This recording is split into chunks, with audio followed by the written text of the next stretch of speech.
നമസ്കാരം, ധൂമിലേക്ക് സ്വാഗതം. മമ്മൂട്ടി നായകനാകുന്ന പത്തേമാരി തിയേറ്ററുകളിൽ വൻ വിജയം നേടി മുന്നേറുകയാണ്. ചിത്രത്തിൽ മമ്മൂട്ടിയുടെ കഥാപാത്രമായ പള്ളിക്കൽ നാരായണന്റെ മകനായി അഭിനയിച്ച ഷഹീൻ സിദ്ദിഖാണ് ഇന്ന് ധൂമിൽ അതിഥിയായി എത്തിയിരിക്കുന്നത്. ഷഹീൻ, ധൂമിലേക്ക് സ്വാഗതം. ഷഹീനെ കുറേ നാൾ കൂടിയാണ് കാണുന്നത്. പത്തേമാരി തിയേറ്ററുകളിൽ നല്ലൊരു റിപ്പോർട്ടാണ് വരുന്നത്. പ്രേക്ഷക പ്രശംസയുണ്ട്, അതേ സമയത്ത് തന്നെ നിരൂപക പ്രശംസയുണ്ട്. രണ്ടും ഒരു ചിത്രത്തിന് കിട്ടുന്നത് വളരെ അപൂർവമായിട്ട് വരുന്നതാണ്. നമ്മുടെ ഒരു മനുഷ്യരുടെ മനസ്സിനെ സ്പർശിക്കുന്ന ഒരു ചിത്രം, പിന്നെ സിനിമയെ വാഴ്ത്തിപ്പാടുന്ന അല്ലെങ്കിൽ സിനിമയെ വളരെ ഗൗരവത്തോടെ കാണുന്ന രണ്ട് പക്ഷങ്ങളും ഏറ്റെടുക്കുന്ന ഒരു സിനിമയായി മാറും. എന്താ ഷഹീന് തോന്നുന്നത്? അൽഹംദുലില്ലാ, അത് പടച്ചോൻ്റെ അനുഗ്രഹം. എൻ്റെ ആദ്യത്തെ സിനിമയാണ്. അപ്പോൾ ഈ സിനിമയ്ക്ക് ക്രിട്ടിക്കൽ അക്ലെയിം കൂടാതെ തന്നെ കേരളത്തിലെ ഒരു വൈഡ് ഓഡിയൻസ് ഇത് ഏറ്റെടുത്തു എന്ന് പറയുന്നത് വളരെ അഭിമാനമുള്ള കാര്യമാണ്. സിനിമ വരുന്ന സമയത്ത് നമുക്ക് ഒരു വലിയ ഇപ്പോൾ മമ്മൂക്കെ പോലുള്ളൊരു സ്റ്റാർ അഭിനയിക്കുന്ന സിനിമ പോലെ ഒരുപാട് പ്രൊമോഷൻസ് ഒന്നും നമ്മൾ ചെയ്തിരുന്നില്ല. എന്നിരുന്നിട്ടും ആളുകൾ അത് കയറി കണ്ട് ഒന്നോ രണ്ടോ ദിവസം കഴിഞ്ഞതോടെ വളരെ നല്ല റിവ്യൂസ് എല്ലായിടത്തും സ്പ്രെഡായി. എസ്പെഷ്യലി സോഷ്യൽ മീഡിയയിൽ നമുക്ക് ഒരു ഗ്രാൻഡ് അക്സെപ്റ്റൻസ് കിട്ടി. അതിലൂടെ ആളുകൾ വീണ്ടും തിയേറ്ററിലേക്ക് വരാൻ തുടങ്ങി. നല്ല റെസ്പോൺസാണ് കിട്ടുന്നത്. അത് ഞാൻ വെരി ലക്കി ഈ ഒരു സിനിമയുടെ ഭാഗമാകാൻ കഴിഞ്ഞത്. ഷഹീൻ്റെ ഒരു മുഴുനീള കഥാപാത്രമായിട്ടല്ല ഷഹീൻ ഈ സിനിമയിൽ അഭിനയിക്കുന്നത്. പക്ഷേ എങ്കിലും നമ്മൾ സിനിമ കണ്ട് ഇറങ്ങുന്ന ഒരു പ്രേക്ഷകൻ്റെ മനസ്സിൽ ഇതിലെ ഒരു സീൻ, അവസാന സീനായാൽ പോലും നമ്മുടെ മനസ്സിനെ സ്പർശിച്ചിട്ട് ഒരുപക്ഷെ ആ ഷഹീൻ്റെ മുഖം നമ്മുടെയൊക്കെ മനസ്സിലുണ്ടാവും. ആ ഒരു ക്യാരക്ടറായിട്ട് ഷഹീൻ മാറുന്നതുകൊണ്ടാണ്, ആ കഥാപാത്രമായിട്ട് മാറുന്നതുകൊണ്ടാണ് സിനിമ വിട്ടിറങ്ങുമ്പോഴും നമ്മളെ അത് ഹോണ്ട് ചെയ്യുന്നത്. എങ്ങനെയാണ് തോന്നുന്നത് ആ ഒരു കഥാപാത്രത്തിലേക്ക്, അല്ലെങ്കിൽ ആ ഒരു നിമിഷത്തിലേക്ക് എങ്ങനെ എത്തുന്നത്? അതിലേറ്റവും വലിയ രസം എന്ന് പറഞ്ഞാൽ ഒരു നല്ല കഥാപാത്രം ഉൾക്കൊണ്ട് അഭിനയിക്കണമെന്ന് ഞാൻ ഒരുപാട് ആഗ്രഹിക്കുകയും അതിനുവേണ്ടി ഒരുപാട് ശ്രമിച്ചു. സലീം സാറിനോട് സംസാരിക്കും. സലീം സാർ എന്നെ ആദ്യം കണ്ടപ്പോൾ പറഞ്ഞു, ഷൈൻ ഇത്രയൊന്നും ചിന്തിക്കേണ്ട, വളരെ റിലാക്സ്ഡ് ആയിട്ട് സെറ്റിൽ വരിക. എന്നോട് പറഞ്ഞത് ഒരു വെള്ള കടലാസ് പോലെ, ഒരു ബ്ലാങ്ക് പേപ്പർ പോലെ സെറ്റിലേക്ക് വരിക, വന്ന് ഷോട്ടിന് കുറച്ച് മുന്നായി ഞാൻ എന്താണ് സീൻ എന്നൊന്ന് വിശദീകരിച്ച് തരാം. ഈ സമയത്ത് എന്നോട് സിനിമയുടെ കഥ ജസ്റ്റ് പറഞ്ഞത്. അപ്പോൾ ഷൈൻ അറിയാലോ, കഥ അറിയാലോ. അപ്പോൾ അത് കേട്ടിട്ട് ഷൈൻ അങ്ങോട്ട് ഡയലോഗ്സ് പറഞ്ഞാൽ മതി, വേറെ ഒന്നും ഇതിൽ ചെയ്യേണ്ട, വേറെ ഒരുപാട് എഫേർട്ട് എടുക്കാനൊന്നും ശ്രമിക്കേണ്ട, ഷൈൻ്റെ ഏറ്റവും നാച്ചുറൽ ബെസ്റ്റ് ആയിട്ട് അഭിനയിച്ചാൽ മതി എന്നാണ് സലീം സാർ പറഞ്ഞത്. ഞാൻ അത്രേ ചെയ്തിട്ടുള്ളൂ. ഇപ്പോൾ സിനിമയിൽ എങ്ങനെയാണ് ഷൈൻ അഭിനയിച്ചേക്കണമെന്ന് നോക്കിയാൽ സലീം സാറിന് എങ്ങനെ പറഞ്ഞു അതേപോലെ ഞാൻ അഭിനയിച്ചിട്ടേ ഉള്ളൂ. അപ്പോൾ അതായിരുന്നു എൻ്റെ എക്സ്പീരിയൻസ്. വാപ്പിച്ചിയുടെ കൂടെ മലയാള സിനിമയിൽ വളരെ അപൂർവമായിട്ട് കാണുന്ന ഒരു കാഴ്ചയാണിത്, വാപ്പിച്ചിയുടെ കൂടെ മകൻ അഭിനയിക്കാൻ പറ്റുക എന്നുള്ളത്. അതും ഒരു ഭാഗ്യം തന്നെയാണ്. ഈ സിനിമയിൽ പത്തേമാരി പല ഷെഡ്യൂളുകളായി ഷൂട്ട് ചെയ്ത സിനിമയാണ്. അപ്പോൾ വാപ്സിനെ മുന്നേ കാസ്റ്റ് ചെയ്തിരുന്നു, വാപ്സി അതിൽ അഭിനയിച്ചിട്ടുണ്ട്. അതിനുശേഷം ഈ ഞാൻ അഭിനയിക്കേണ്ട ഷെഡ്യൂൾ എടുക്കേണ്ട സമയത്ത് സലീം സർ എൻ്റെ റോളിന് വേണ്ടി അങ്ങനെ ആരെയും കാസ്റ്റ് ചെയ്തിരുന്നില്ല.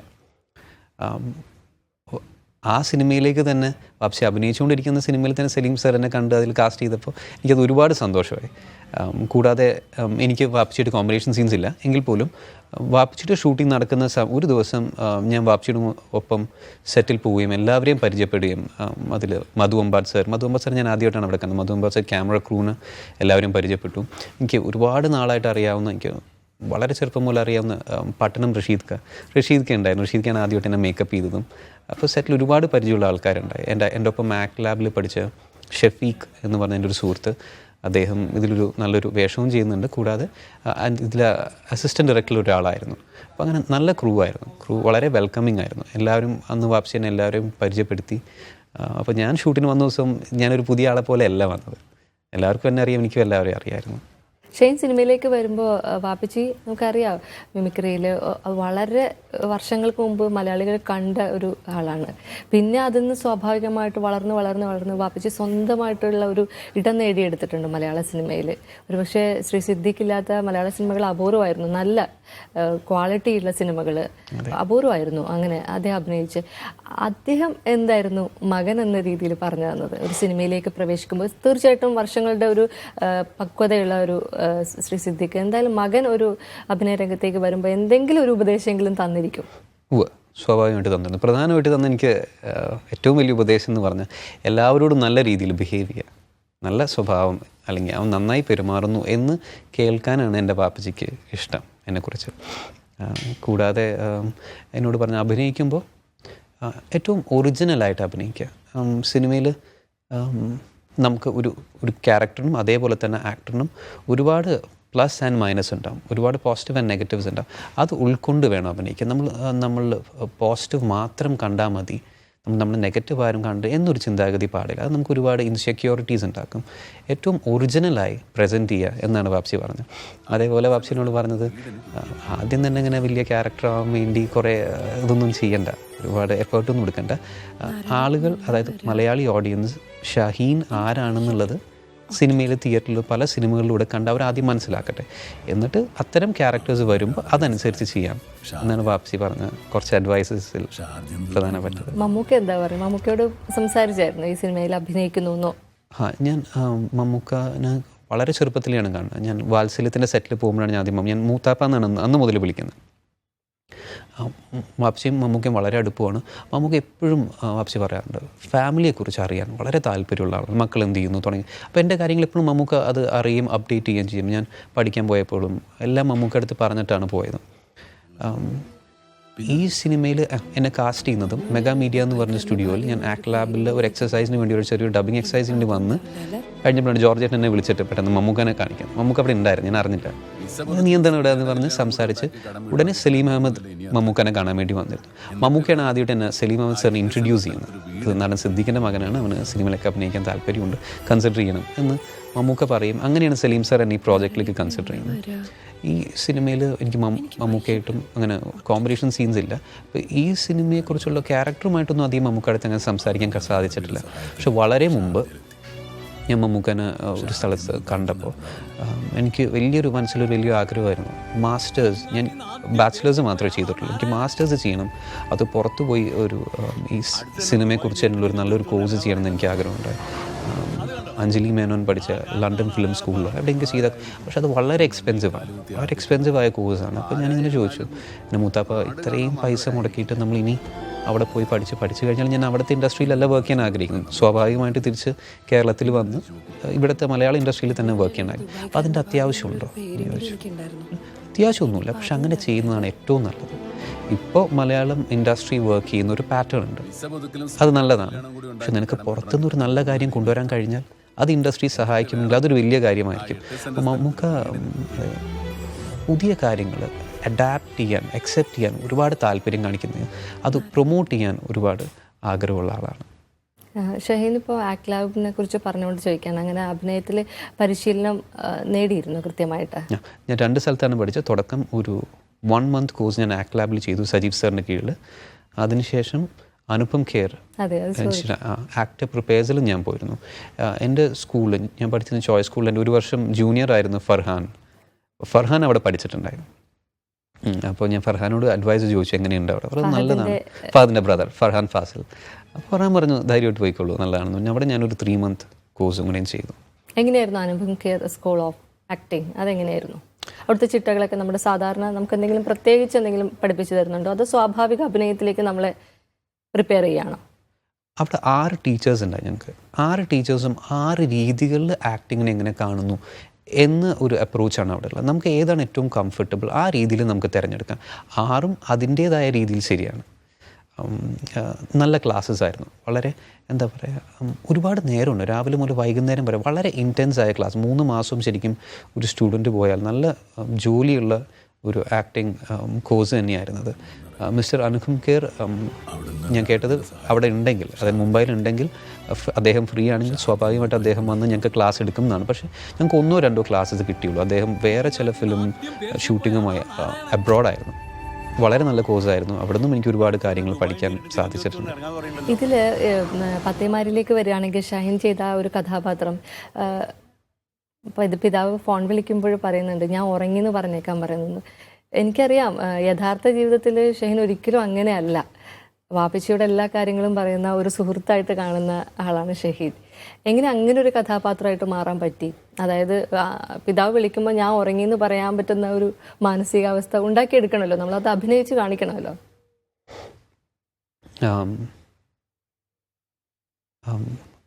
സലീം സാർ എനിക്ക് ക്യാരക്ടർ പറഞ്ഞു തരുമ്പോൾ അമ്മയായിട്ട് വളരെ അറ്റാച്ച്മെൻ്റ് ഉള്ള, ഫാദറായിട്ട് കുറച്ച് ഡിസ്റ്റൻ്റ് ആണ്. കാര്യം മമ്മൂക്കയുടെ ക്യാരക്ടർ പ്രവാസിയാണ്, വർഷങ്ങളായിട്ട് പുറത്താണ്, UAE ദുബായിലാണ്, വല്ലപ്പോഴും നാട്ടിൽ വരാറുള്ളൂ. അപ്പോൾ അച്ഛന് വളരെ ചുരുക്കം മാസങ്ങൾ മാത്രമേ മകൻ കണ്ടിട്ടുണ്ടാവുള്ളൂ. അപ്പോൾ ആ ഒരു ഡിറ്റാച്ച്മെൻറ്റ് ഫാദറുമായിട്ടുണ്ട്. എൻ്റെ റിയൽ ലൈഫിൽ ഇത് കംപ്ലീറ്റ്ലി ഓപ്പോസിറ്റാണ്.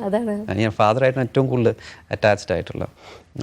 എന്നെ സഹായിച്ചത് എൻ്റെ വേറൊരു സുഹൃത്താണ്, നാദി എന്ന് പറഞ്ഞ എൻ്റെ വളരെ അടുത്ത സുഹൃത്ത്. എൻ്റെ സുഹൃത്തിൻ്റെ ഫാദറും പ്രവാസിയാണ്. അദ്ദേഹവും മാസങ്ങളോളം അല്ലെങ്കിൽ വളരെ ചുരുക്കം നോമ്പ് സമയത്താണ് നാട്ടിൽ വരാറുള്ളത്. അല്ലാതെ കൂടുതൽ അദ്ദേഹം ഖത്തറിലായിരിക്കും, കുവൈറ്റിലാണ്.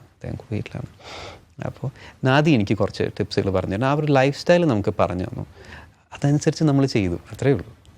സിനിമയിലെ മറ്റ് ജ്വൽ മേരിയുടെ കൂടെ ആയിരിക്കുമല്ലോ കൂടുതലും എങ്ങനെയായിരുന്നു അവരുടെ ഒരു കോമ്പിനേഷൻ സീൻസ്? ജ്വൽ ശരിക്കും അവരുടെ കുറിച്ച് നല്ലൊരു റിവ്യൂസ് ആണ് വരുന്നത്. ആ ഒരു കാലഘട്ടത്തിൽ എങ്ങനെയാണ് ഒരു സ്ത്രീ പെരുമാറുന്നത്, അത്ര മൈന്യൂട്ട് ഡീറ്റെയിൽസ് പോലും മനോഹരാക്കിയിരുന്നത്. ജ്വൽ എന്നെക്കാൾ ഒരുപാട് ഇളയതാണ്. ജ്വൽ എന്നെക്കാൾ ഇളയതെന്ന് മാത്രമല്ല, എൻ്റെ സ്കൂളിൻ്റെ അടുത്തായിരുന്നു ജ്വൽ താമസിച്ചിരുന്നത്. അപ്പോൾ ജ്വലിനെ എന്നെ കണ്ടിട്ടുണ്ട്. എനിക്ക് ജ്വലിനെ കണ്ടതായിട്ട് അങ്ങനെ ഓർമ്മ പോലും. ജ്വൽ ഷൈനെ ഞാൻ മുമ്പേ കണ്ടിട്ടുണ്ട് എന്ന് പറഞ്ഞിട്ടുണ്ട്. ജ്വലിന് അന്ന് ഷൂട്ടിംഗ് ലൊക്കേഷനിലെത്തി. അപ്പോൾ എൻ്റെ മദറും എൻ്റെ സിസ്റ്ററൊക്കെ ജ്വലിൻ്റെ വലിയ ഫാൻസാണ്.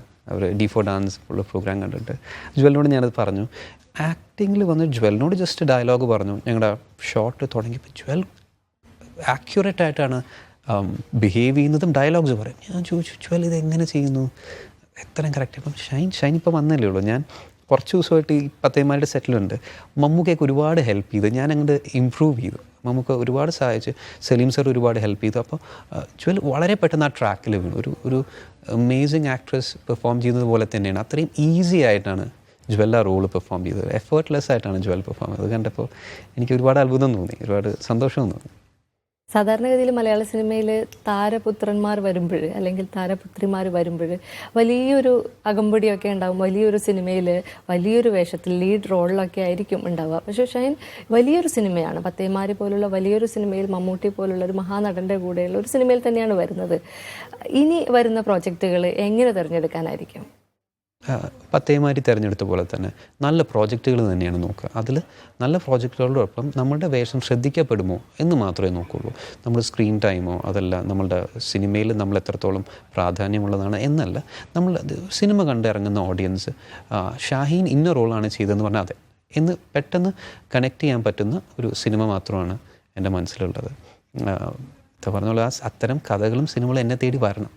ഞാൻ ആ ഒരു പ്രാർത്ഥനയിലാണ്, അങ്ങനെ വരട്ടെ എന്ന് പ്രാർത്ഥിക്കുന്നു. ഒരുപാട് സന്തോഷമുണ്ട് ഷഹീൻ ധൂമിൽ അതിഥിയായി വന്നതിന്, പത്തേമാരിയിലെ വിശേഷങ്ങൾ പങ്കുവച്ചതിന്. വലിയ സിനിമകൾ ഇനിയും വരട്ടെ. ഷഹീൻ പറഞ്ഞ പോലെ ചെറിയ റോളാണെങ്കിലും അത് ഷഹീൻ്റെ കയ്യൊപ്പുള്ള സിഗ്നേച്ചറുള്ള ഒരു സിനിമ, ചെറുതാണെങ്കിൽ പോലും അത് ചെയ്യുന്നതാണ് ഷഹീൻ പറഞ്ഞത്. സാധാരണഗതിയിൽ എനിക്ക് നായകനാവണം അല്ലെങ്കിൽ മുഴുനീളം ഒരു 2 മണിക്കൂർ സിനിമ ഉണ്ടെങ്കിൽ 2 മണിക്കൂറും എൻ്റെ മുഖം തന്നെ കാണിക്കണം എന്ന തലമുറയിൽ നിന്ന് വ്യത്യസ്തമായിട്ട് ഷൈൻ ചിന്തിക്കുകയാണ്. അങ്ങനെയുള്ള നല്ല സിനിമകൾ ഉണ്ടാവട്ടെ, അതിൻ്റെ ഭാഗമായിട്ട് ഷൈനെ കാണട്ടെ. അങ്ങനെയുള്ള സിനിമകളുമായിട്ട് നമുക്ക് വീണ്ടും ഇതുപോലെ ഇരുന്ന് സംസാരിക്കാനും പറ്റണം. ഇൻഷാ അല്ലാഹ് അങ്ങനെ സംഭവിക്കട്ടെ. Thank you so much.